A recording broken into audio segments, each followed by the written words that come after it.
नमस्कार दोस्तों, स्वागत है आपका यूट्यूब चैनल एबी टेक में। दोस्तों आज है 28 अगस्त 2020 और जान लेते हैं आज की महत्वपूर्ण खबरें जो आज के प्रमुख समाचार पत्रों पे छाई हुई हैं और आप लोगों के लिए बहुत ही इंपॉर्टेंट है। चलिए सबसे पहले बात कर लेते हैं हम लोग अनलॉक की। यहाँ पर आप लोग जानते हैं 1 सितंबर से अनलॉक 4 की प्रक्रिया शुरू हो रही है। केंद्र सरकार की गाइडलाइंस जारी होने वाली हैं। ऐसे में यूपी सरकार ने भी साप्ताहिक बंदी का ऐलान कर दिया है और कहा है कि शनिवार रविवार को जो बंदी चल रही है वर्तमान समय में वो जारी रहेगी, उसको बंद नहीं किया जाएगा। मुख्यमंत्री योगी आदित्यनाथ ने कहा है कि प्रदेश के सभी बाजारों की साप्ताहिक बंदी शनिवार व रविवार को ही रहेगी। राज्य में हर शनिवार तथा रविवार को स्वच्छता, सैनिटाइजेशन एवं फॉगिंग का विशेष अभियान चलाया जा रहा है। इससे कोरोना की चेन तोड़ने में काफ़ी मदद मिल रही है। इसके साथ साथ संचारी रोग भी काबू में आ रहे हैं। इसलिए उन्होंने कहा है, सभी डीएम को आदेश दिया कि इसको बिल्कुल एक तरीके से कड़ाई से इसका पालन करा जाना चाहिए।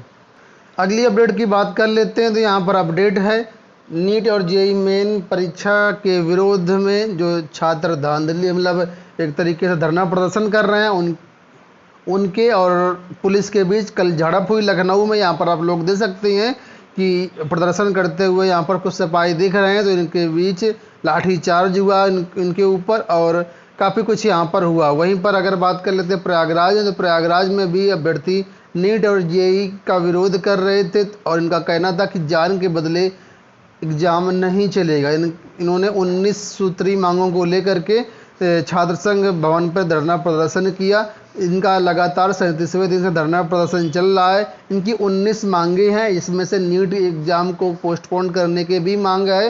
इनका कहना है जान है तो जहान है और ये खूनी इम्तहान है। इस तरीके से इन्होंने नारे लगा करके धरना प्रदर्शन किया।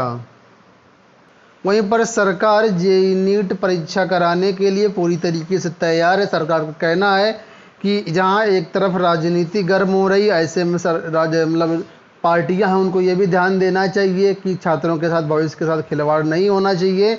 अगर एग्ज़ाम को पोस्टपोन किया जाता है तो इसमें 0 एकेडमिक ईयर की भी पूरी संभावना बन जाएगी। इसके अलावा बहुत से छात्र हैं जिनका 1 साल का पूरा करियर ही बर्बाद हो जाएगा। तो ऐसे में इस परीक्षा को सरकार कराने के लिए पूरी तरीके से तैयारी अपनी कर ली है। और कहना है सरकार का कि ज़्यादातर छात्रों ने अपने प्रवेश पत्र भी डाउनलोड कर लिया है। यहाँ पर लिखा है कि 90% छात्रों ने अपने प्रवेश पत्र डाउनलोड कर दिए हैं। छात्र भी परीक्षा देने के लिए उत्सुक हैं। इसके अलावा यहाँ पर भी आप लोग देख सकते हैं, लिखा है नीट जेईई में देरी के भविष्य के लिए घातक। मेडिकल में प्रवेश के लिए होने वाली राष्ट्रीय पात्रता व नीट और इंजीनियरिंग के लिए होने वाली संयुक्त प्रवेश परीक्षा यानी जेईई में देरी छात्रों के भविष्य के लिए घातक है। 0 एकेडमिक ईयर जैसी स्थिति यहाँ पर बन जाएगी अगर इस परीक्षा को टाला गया। और जितने भी आईआईटी के प्रमुख हैं उनका भी यही कहना है कि परीक्षा को टाला ना जाए। परीक्षा के आयोजन पर जोर दिया गया है और कहा है कि अगर जल्दबाजी में इन परीक्षाओं का विकल्प तलाशने की कोशिश की गई तो इसका विपरीत असर पड़ेगा, बुरा असर पड़ेगा। इसलिए छात्रों की जो परीक्षाएं वो टाली नहीं जानी चाहिए, परीक्षाएं करवाई जानी चाहिए। इस तरीके से यहाँ पर अलग अलग जो हैं अपना बयान आ रहे हैं सबके। इलाहाबाद यूनिवर्सिटी परीक्षाओं की बात कर लेते हैं, फाइनल ईयर एग्ज़ाम की। दोस्तों Allahabad university final year exam की अभी तक कोई भी डेट जारी नहीं हुआ है। अगस्त के आखिरी सप्ताह में इसका कार्यक्रम जारी होना था लेकिन अभी तक नहीं हो पाया है कार्यक्रम। तो ऐसे में कहा जा सकता है कि अब ये परीक्षाएं 15 सितंबर के पहले शुरू होने की कोई भी संभावना नहीं है। अगली बात कर लेते हैं, तो यहाँ पर अपडेट है यूपी SSC को लेकर के। लिखा है सचिव परीक्षा नियंत्रक को अवमानना नोटिस जारी किया गया है। इलाहाबाद हाईकोर्ट ने अवमानना के एक मामले में उत्तर प्रदेश अधीनस्थ सेवा चयन आयोग के सचिव आशुतोष मोहन अग्निहोत्री एवं परीक्षा नियंत्रक विपिन कुमार मिश्र को नोटिस जारी किया है। साथ ही अगली सुनवाई के लिए याचिका को 4 सप्ताह बाद पेश करने के लिए निर्देश दिया गया। यहाँ पर मामला है ग्राम विकास अधिकारी भर्ती 2016 में जो भर्ती हुई थी उसको लेकर कट ऑफ मेरिट के नीचे अभ्यर्थियों को भरने का दिशा निर्देश दिया गया है। इस वजह से ये अवमानना याचिका लगी है। SSC की बात कर लेते हैं। SSC ने कल जो एक तरीके से नकल के आरोपित अभ्यर्थी थे उनका परिणाम जारी कर दिया गया है। कुल मिलाकर के 4560 अभ्यर्थियों का परिणाम घोषित कर दिया गया। आपको बता दें फरवरी 2018 में SSC CCSL का परिणाम जारी किया गया था उसके बाद इन अभ्यर्थियों का रिजल्ट रोक दिया गया था। तो फिलहाल जब कमेटी में सहमति बनी तो इन रिजल्ट्स को कल जारी किया गया है पुनः, जो नकल के आरोपित अभ्यर्थी थे। ठीक है, बात कर लेते हैं अगली। तो यहाँ पर लिखा है राज्यों को कोटे में कोटा तय करने का हक है, सुप्रीम कोर्ट ने ऐसा ऐलान किया। जो भी आरक्षित वर्ग हैं, चाहे ओबीसी हो या एससी हो या एसटी हो, उसके अंदर कोटा लगाने के लिए सरकार स्वतंत्र है। जो राज्य सरकारें हैं वो स्वतंत्र है। पंजाब का एक मामला है, यहाँ पर उस मामले को लेकर के यहाँ पर यह आदेश आया हुआ है। लिखा है कि पंजाब सरकार ने अनुसूचित जातियों के लिए आरक्षित सीटों में से 50% से सीटें वाल्मीकि एवं मजहबी सिख को देने का प्रावधान किया था। 2004 के सुप्रीम कोर्ट के फैसले को आधार बनाते हुए पंजाब एवं हरियाणा कोर्ट ने इस पर रोक लगा दी थी। इस फैसले के खिलाफ पंजाब सरकार ने सुप्रीम कोर्ट में अपील की थी, जिस पर अब इनको मतलब एक तरीके से कह सकते हैं इनके पक्ष से फैसला आया है। और अब जो राज्य सरकार है वो कोटे के अंदर कोटा लगा सकती है ताकि ज़रूरतमंदों तक यहाँ पर लाभ पहुँच सके। वही यहाँ पर लिखा कि सबसे ज़रूरतमंद तक आरक्षण का लाभ पहुँचाने की नई राह खुल रही है। सुप्रीम कोर्ट में 5 न्यायाधीशों की पीठ ने आरक्षण के भीतर आरक्षण यानी कोटे में कोटा को सही ठहराया है। पीठ का कहना है कि आरक्षण का लाभ सभी तक समान रूप से पहुंचने के लिए राज्य सरकारों को एससी एसटी श्रेणी में वर्गीकरण का अधिकार है। यानी उसमें एससी एसटी के अंदर एक तरीके से वर्गीकरण किया जा सकता है। जहां पर अभी लाभ नहीं मिल रहा आरक्षण का, उनको लाभ देने के लिए कुछ भी कोटा बनाया जा सकता है।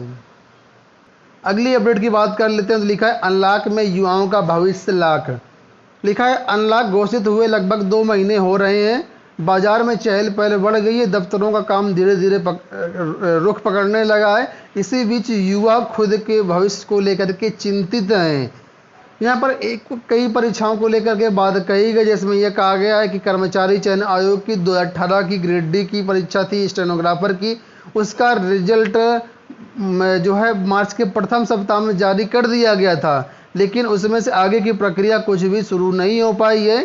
तो वही यहाँ पर लिखा। दूसरी एलटी ग्रेड को लेकर के यहाँ पर बात कही गई है कि एलटी ग्रेड में 15 में से 13 विषयों का जो ज्वाइनिंग है प्रक्रिया अभी तक ठप्प है। 2 विषयों का रिजल्ट अभी भी लटका हुआ है। टीजीटी बायोलॉजी की एग्जाम डेट अभी तक जारी नहीं की गई है, जबकि इसका फरवरी में कोर्ट ने आदेश दे दिया था एग्जाम करवाने के लिए। इसके अलावा कई अन्य महत्वपूर्ण चीज़ें यहाँ पर लिखी हुई हैं। असिस्टेंट प्रोफेसर के विज्ञापन के बारे में भी लिखा है कि असिस्टेंट प्रोफेसर विज्ञापन का जो अधियाचन है वो तो आयोग को मिल चुका है, लेकिन अभी तक विज्ञापन संख्या 50 के तहत कोई भी विज्ञापन नहीं जारी हो पाया है। तो इस तरीके से काफ़ी सारी यहाँ पर अपडेट एक साथ दी गई हैं। अगली न्यूज़ की बात कर लेते हैं। तो यहाँ पर अपडेट है एडेड माध्यमिक इंटर कॉलेजों में ऑनलाइन ट्रांसफ़र के बारे में सूचना है। लिखा फिर मांगी गई ऑनलाइन स्थानांतरण की सूचना। दोस्तों लगातार 5वीं बार ये सूचना मांगी गई है और जो डीआईएस है अपने कानों में उंगली डाल करके बैठे हैं। कल नोटिस जारी हुई है और नोटिस में ये कहा गया कि अभी तक 4 बार मांगने के बाद सिर्फ 7 जिलों के डीआईएस ने सूचना भेजी है। बाकी 68 जो जनपद हैं वहाँ के डीआईएस कान में तेल डाल के बैठे हुए हैं। और शिक्षा निदेशालय माध्यमिक की ओर से जो जारी पत्र है उसमें ये कहा गया है कि अगर इस बार ये अंतिम मौका दिया जा रहा है, अगर इस बार भी डीआईएस सूचनाएं नहीं देते हैं तो फिर इनके खिलाफ कार्रवाई की जाएगी। ऐसी सारी चीज़ें नोटिफिकेशन में स्पष्ट रूप से आप लोग देख सकते हैं। रेलवे ग्रुप डी की बात कर लेते हैं। पिछले साल इस भर्ती के लिए फॉर्म भराए गए थे। 1 लाख से ज़्यादा यहाँ पर पद हैं और करीब यहाँ पर 4.5 लाख आवेदन जो हैं वो निरस्त कर दिए गए हैं। इसमें करोड़ों लोगों ने आवेदन किया है। 4.5 लाख आवेदन इसमें निरस्त कर दिए गए। अब ये अभ्यर्थी हैं जो बेचारे भटक रहे हैं, इनका कहना है कि कई बार उन्होंने धरना प्रदर्शन भी किया लेकिन कोई सुनवाई नहीं हुई। एक बार इनका कहना है कि आवेदन के लिए वेबसाइट मतलब मॉडिफिकेशन के लिए वेबसाइट खोली गई थी जिसमें 50,000 के आसपास आवेदन स्वीकृत हुए। इसके बाद से अभी भी बहुत सारे अभ्यर्थी हैं जिनके आवेदन निरस्त पड़े हैं। इलाहाबाद जो मंडल क्या कहते सकते हैं जो जोन है उस वहाँ से उन्होंने संपर्क किया तो उनका कहना है कि हमारे यहाँ से कोई भी फॉर्म नहीं भरवाया गया है।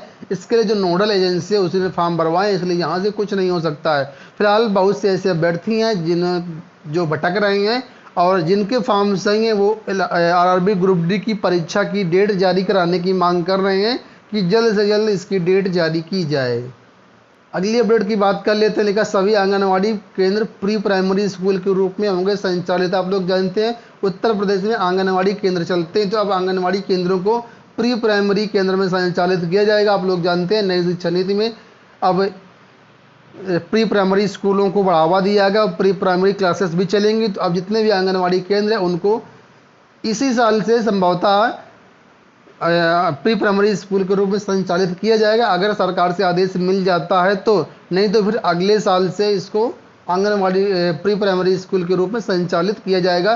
लिखा है शिक्षा नीति 2020 के तहत इस व्यवस्था को लागू करने वाला यूपी देश का पहला राज्य होगा। ठीक है, अंत में बात कर लेते हैं कांस्टेबल भर्ती को लेकर के। लिखा है इलाहाबाद हाईकोर्ट ने पुलिस व पीएससी कांस्टेबल भर्ती परीक्षा में 2 आंसर की के बाद तीसरी आंसर की जारी कर एक प्रश्न का उत्तर बदलने को लेकर के याचिका दाखिल करके जवाब मांगा। यह आदेश न्यायमूर्ति विवेक अग्रवाल ने हरिशंकर सिंह एवं अन्य की याचिका पर दिया है। अधिवक्ता इनके सीमांत सिंह है। याचिका में कहा गया है कि बिना किसी सूचना के प्रश्न का उत्तर बदलने से अभ्यर्थियों को नुकसान हुआ है और वे चयन से बाहर हो गए हैं। अधिवक्ता सीमांत सिंह का कहना था कि पुलिस नागरिक में 31,307 और पीएससी में 18,208 कांस्टेबलों के चयन के लिए 16 नवंबर 2018 को विज्ञापन जारी हुआ था और इसमें आयोग ने बिना कोई कारण बताए एक प्रश्न का उत्तर जो है बदल दिया है। तो ये हो गई दोस्तों आज की पूरी अपडेट। आशा करते हैं वीडियो पसंद आया होगा। वीडियो पसंद आया तो वीडियो को लाइक और शेयर कर दीजिए। इसी तरह के मॉर्निंग अपडेट्स पाने के लिए चैनल को सब्सक्राइब जरूर कर लीजिएगा। धन्यवाद।